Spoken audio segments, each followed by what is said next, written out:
દર્શક મિત્રો, એક ભારત ન્યૂઝ મીડિયામાં આપનું હાર્દિક સ્વાગત છે। ભારતીય કિસાન સંઘ અને ખેતીહર મજૂર અધિકાર મંચની સંયુક્ત બેઠક ખેડબ્રહ્મા ખાતે યોજાઈ।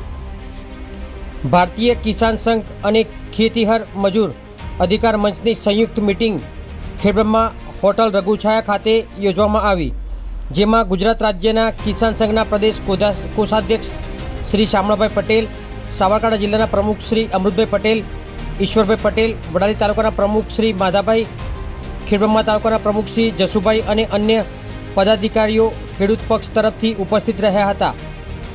સાથે ખેતીહર મજૂર અધિકાર મંચના પ્રમુખ શ્રી ધરમચંદજી અને અનિલ કાકા, નાપીબાઈ, ધુળા કાકા, એત્રીબેન, બાબુલાલજી, અન્ય પદાધિકારીઓ ઉપસ્થિત રહ્યા હતા।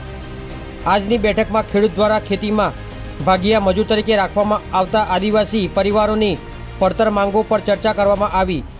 સાથે જ વર્ષ 2022-23માં ખેતીમાં શરૂ થતો ખર્ચ અને આવક પર એક અધ્યયન કરવામાં આવ્યું હતું કે ખેડૂત દ્વારા એક પાકની અંદર કેટલો ખર્ચ થાય છે અને કેટલી આવકની ઉપજ થાય છે અને તેમાં ભાગિયાની આવક અને બચત કેટલી રહે છે, જેમાં 67 ખેડૂત દ્વારા પોતાના પાકની સંપૂર્ણ વિગત આપી હતી। આજની બેઠકમાં નિર્ણય લેવામાં આવ્યો કે ભાગિયા દ્વારા ખેતી સિવાયનું વધારાનું કાર્ય કરશે તો તેને અલગથી મજૂરી આપવાની રહેશે। અન્ય માંગો પર ચર્ચા કરવામાં આવી હતી। તે માંગો પર ગહન ચિંતન માટે આગામી બેઠક 26/6/2024ના રોજ રાખવામાં આવશે।